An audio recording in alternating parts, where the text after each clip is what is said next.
दोस्तों, ये कहानी है सन 2016 की। उत्तर प्रदेश के हापुड़ की नहर में एक लड़की की लाश तैरती हुई पाई गई थी। आखिर कौन थे उस लड़की के हत्यारे, कैसे पुलिस ने उन्हें पकड़ा, आइए जानते हैं इस वीडियो में।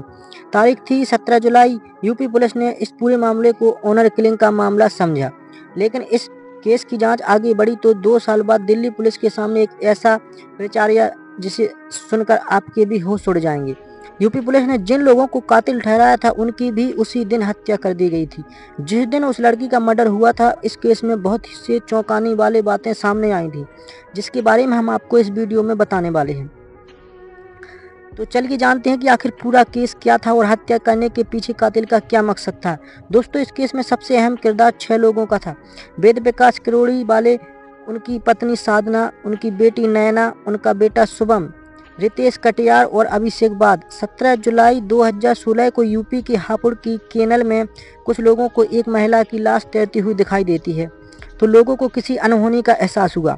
देखते ही देखते वहां पर लोगों की काफ़ी भीड़ जमा हो जाती है, क्योंकि सभी हैरान थे कि आखिर इस नहर के अंदर लड़की की लाश कहां से आई गई। इसलिए इस इलाके के रहने वाले लोगों ने फौरन पुलिस को इन्फॉर्म किया। खबर मिलते ही पुलिस घटनास्थल पर तुरंत पहुंच जाती है। फिर पुलिस ने उस नहर में से सबको निकलवा, वहीं पास में ही सेंट्रो गाड़ी खड़ी थी, जिसे देखते ही पुलिस ने अंदाज़ा लगा लिया था कि लाश को इस कार में लाया गया था। इसलिए पुलिस ने उस कार की छानबीन शुरू कर दी, पर कार से उन्हें कोई भी सुराग नहीं मिला। कार के ऊपर जो नंबर था उससे यूपी पुलिस ने पता लगाया कि वह कार दिल्ली के वजीराबाद इलाके में रहने वाले वेद प्रकाश किरोड़ी वाले की है। पर जब यूपी पुलिस नॉर्थ दिल्ली के वजीराबाद में पहुंची तो उस महिला के माता पिता और भाई घर पर नहीं थे। घर पर ताला लगा हुआ था।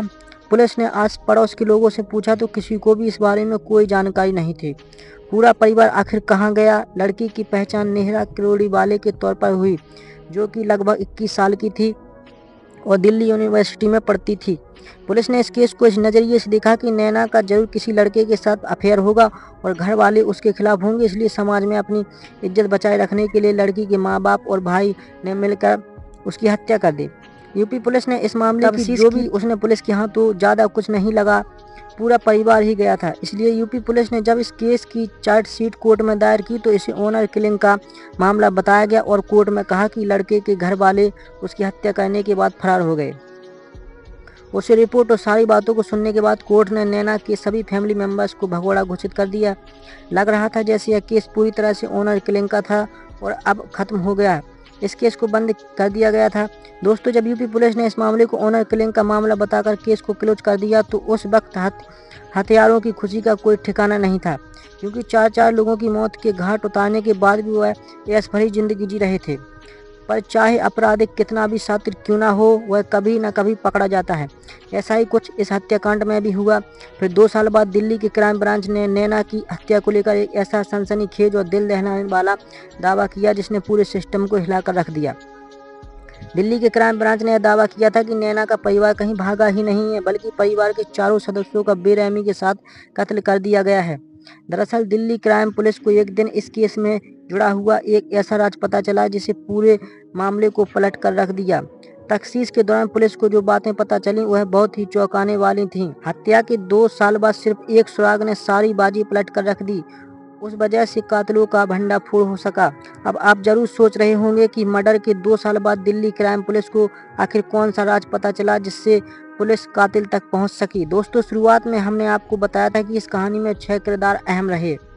अभिषेक और रितेश के अलावा 2 नाम और सामने आए। इस केस में मनोज चावला और सोनू मनोज जी वह कड़ी बना जिसकी वजह से इस केस को ओपन किया गया। हुआ कुछ यूँ कि जब पुलिस ने इस केस को बंद कर दिया तो अनजाने में ही मनोज बावला नाम के लड़के ने इस वारदात के बारे में किसी को बताया था कि 2 साल पहले उसने 4 लोगों का मर्डर किया था और आज तक क्राइम पुलिस उसे पकड़ नहीं पाई। यह बात किसी तरह दिल्ली क्राइम पुलिस के कानों जा पहुंची और पुलिस ने अपनी तहकीकात फिर से शुरू कर दी। लगने लगा था कि वेद प्रकाश फैमिली की हत्यारों को क्राइम पुलिस घर दबोच लेगी। और दोस्तों, इस कहानी में फिर एक बहुत ही ज़बरदस्त ट्विस्ट आ गया जिसने पूरी पुलिस को भी घुमा कर रख दिया। दरअसल जब इस केस की तहकीकात करते हुए पुलिस मनोज बावला तक पहुंची तो तब तक उसकी रोड एक्सीडेंट में मौत हो चुकी थी। पुलिस के इस एक बार फिर से खाली रहे थे, लेकिन पुलिस ने हार नहीं मानी और अपनी जांच जारी रखी। आखिरकार जांच करते हुए पुलिस को पता चला कि मनोज बावला की दोस्ती अभिषेक पाल के साथ थी। पुलिस को अभिषेक पर शक हुआ और शक की बुनियाद पर पुलिस ने उसे गिरफ्तार कर लिया। अब सवाल यह था कि आखिर किसी के इस परिवार से क्या दुश्मनी थी जो पूरे परिवार को ही मौत की नींद सुला दिया। आखिर हत्यारे का क्या मकसद था। लाश अगर हापुड़ा की नहर से मिली थी तो बाकी लोगों की लाशें कहाँ गईं? ऐसे बहुत से सवाल आपके दिमाग में भी जरूर आ रहे होंगे। तो इन सब के जवाब पाने के लिए आप पुलिस ने अभिषेक पाल से पूछना शुरू कर दिया। पहले तो अभिषेक ने पुलिस को चकमा देने की कोशिश की, लेकिन पुलिस ने जब अपना रवैया थोड़ा सख्त किया तो वह टूट गया। उसके बाद पुलिस के सामने उसने कुछ ऐसी सनसनीखेज खुलासे किए जिसे सुनकर पुलिस के भी होश उड़ गए। तो अभिषेक पाल ने दिल्ली क्राइम पुलिस को एक ऐसा क्या बताया था, इस सब के बारे में जानने के लिए हमें इस घटना से पहले के समय में जाना होगा। वजीराबाद के रहने वाले वेद प्रकाश किरोड़ीवाल फाइनेंशियल थे। इसके अलावा दिल्ली के मज का टीला नाम की जगह पर उनके कपड़ों का व्यापार भी था। उनके पास पैसों की कोई कमी नहीं थी और इसलिए उनकी ज़िंदगी में सब कुछ अच्छा चल रहा था। उनके परिवार में उनकी पत्नी साधना और बेटी नैना के अलावा एक बेटा शिवम भी था। पूरी फैमिली बहुत ही हंसी खुशी से अपनी ज़िंदगी जी रही थी। लेकिन तब तक एक दिन कुछ ऐसा हुआ जिसकी वजह से पूरे परिवार का खात्मा कर दिया गया। वेद प्रकाश की दुकान पर रितेश खटियार नाम का एक लड़का काम करता था। उसे ऐसा लगने लगा था कि नौकरी करके वह अपने परिवार की ज़रूरतों को पूरा नहीं कर पा रहा है, इसलिए वह अपना बिजनेस शुरू करना चाहता था। पर कोई भी काम शुरू करने के लिए पैसा होना जरूरी है, जो उसके पास नहीं था। उसने इस बारे में वेद प्रकाश से बातचीत की और अपनी मजबूरी बताते हुए कहा कि उसके पास काम की शुरुआत करने के लिए पैसे नहीं हैं। इस पर वेद प्रकाश उसकी मदद करने के लिए तैयार हो गए। इस तरह से रितेश कटियार ने अगस्त 2015 में वेद प्रकाश किरोड़ीवाले से 9 लाख का लोन ले लिया था। जब रितेश ने कर्ज लिया था तो वह उस वक्त अभिषेक पाल उसका कैलेंडर। इसके अलावा रितेश ने वेद प्रकाश किरोड़ीवाल को दुकान भी किराए पर ले ली थी। तो वे किस्तों की हेल्प से रितेश अपना काम शुरू कर दिया था। शुरू में तो सब बिल्कुल ठीक चल रहा था, पर हर महीने रितेश कटियार वेद प्रकाश को लोन की किस्त दे दिया करता था। लेकिन उसका बिजनेस दिन ब दिन खराब होता जा रहा था और उसमें नुकसान होने लगा। लगातार होते घाटे की वजह से अब रितेश के लिए हर महीने लोन की इंस्टॉलमेंट भरना और दुकान का किराया देना बहुत मुश्किल हो गया था। जब रितेश कटियार ने कर्ज की किस्त को ऋण देना बंद कर दिया तो पहले तो वेद प्रकाश किरोड़ीलाल ने उससे प्यार से कहा कि वह समय पर उसे उसका पैसा दे दिया करे। लेकिन जब रितेश कटियार के स्तर पर जू नहीं रहेगी तो उसने फिर उसके ऊपर अपने पैसे वापस लेने के लिए प्रेशर बनाना शुरू कर दिया। इस बात को लेकर दोनों में आए दिन बहस होने लगी। पैसों की वजह से दोनों के बीच में बहुत ज़्यादा कड़वाहट आ गई। लेकिन इस परेशानी का कोई हल नहीं था, क्योंकि रितेश कटियार का बिजनेस पूरी तरह से डूब गया था।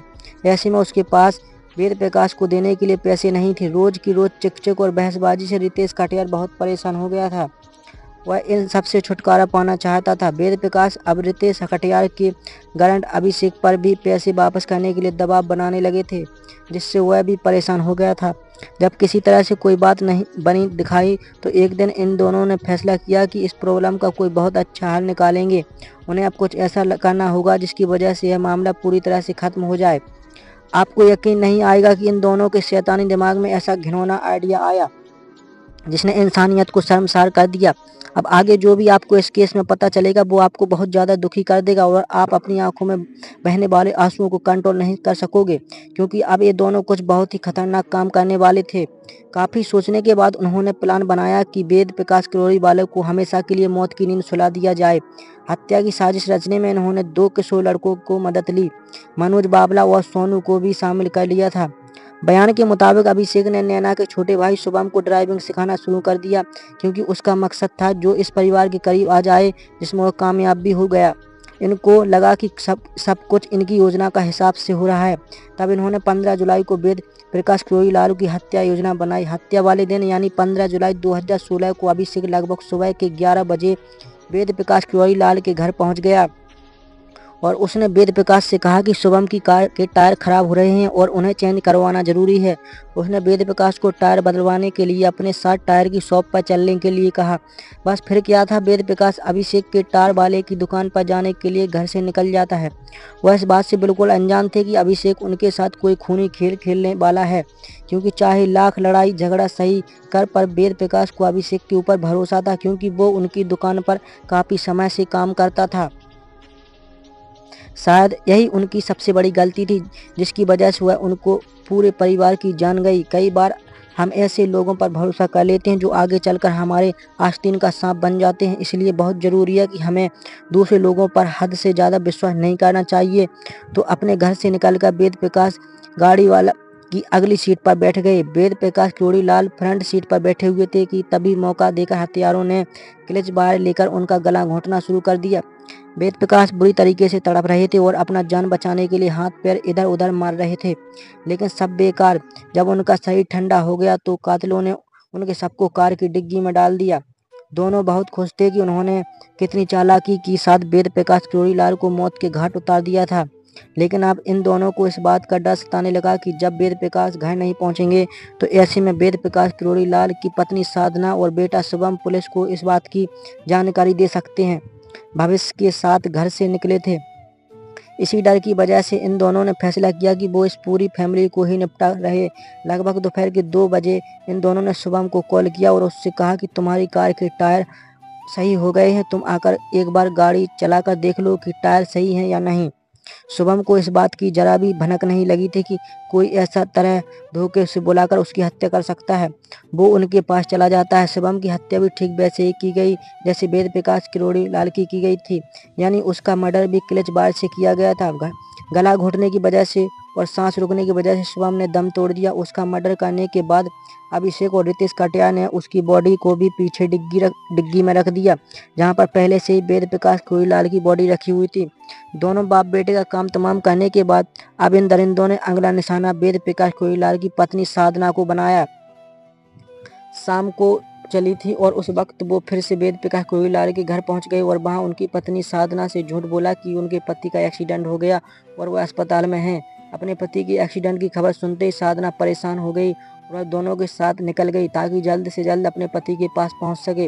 लेकिन बेचारी साधना को क्या पता था कि उनके पति और बेटे का दोस्त पहले शहीद कत्ल कर दिया गया है और अब उनकी बारी है। साधना को मारने के लिए भी उन्होंने उसी क्लच बार का इस्तेमाल किया जिससे उन्होंने वेद प्रकाश और शुभम को ठिकाने लगाया था। अब केवल नैना बची थी। लगभग रात 9 बज रहे थे। करीब दोनों आरोपी वेद प्रकाश घर जाते हैं और नैना को वहीं एक्सीडेंट की झूठी कहानी सुनाते हैं जो उन्होंने उसकी माँ साधना को सुनाई थी। नैना भी उनकी बातों में आ जाती है और उनके साथ घर से निकल जाती है। रास्ते में नैना की भी क्लच बार से गला घोंटकर हत्या कर दी जाती है। एक हंसता खेलता परिवार कुछ ही घंटों में मौत की नींद सुला दिया गया था और हत्यारों को अपने किए पर ना तो कोई शर्म भी और ना ही दुख। ऐसे इंसान कहलाने लायक नहीं होते। वो अपने लिए हुए हत्याकांड के बारे में अफसोस तब करते जब उनके दिल में थोड़ी सी भी इंसानियत होती। अब इन्होंने उस पूरे परिवार के लोगों को ख़त्म कर दिया। तो उसके बाद भी उस कार को लेकर एक स्कूल में गए जो सुनसान था और वहाँ पर कोई भी आता जाता नहीं था। चारों लोगों के शवों को वहीं पर फेंक कर वापस आ गए। 16 जुलाई की रात को ही एक बार फिर से वह चारों स्कूल में गए और उन्होंने उन सभी लाशों को मेघ में लपेटा और एक बार फिर से कार की डिग्गी में डाल दिया। लेकिन इस बार कार वेद प्रकाश लाल की थी और ये वही सेंट्रो कार थी जो हापुड़ की नहर के पास मिली थी। वह बहुत ही चालाकी से अपना काम कर रहे थे ताकि किसी को भी इस हत्याकांड की भनक तक न लगे और इसलिए उन्होंने इन शब्दों के ऊपर परफ्यूम से भरी हुई पूरी बोतल छिड़क दी ताकि किसी को बदबू ना जा सके। सारा काम करने के बाद हत्यारे सेंट्रो कार को चलाकर यूपी के हापुड़ तक पहुंच गए और वहां पर अपना गंगा कैनाल में चारों लाशों को डाल दिया। अगली सुबह कुछ लोगों ने एक महिला की लाश को नहर में देखा और फिर पुलिस को बुलाया। बाकी 3 लोगों के शवों के बारे में आज तक कुछ पता नहीं चल सका। इस मर्डर का मेन यूज रितेश कटियार ने डिप्रेशन और दृढ़ में आकर 2017 में आत्महत्या कर लिया था। सोनू की भी मौत हो चुकी थी और बाबला भी सड़क दुर्घटना में मर गया था। जरा किस्मत तो देखिए लोगों की। 1 साल पहले इन्होंने 4 लोगों को निपटाया था और अब वो खुद दुनिया से जा चुके थे।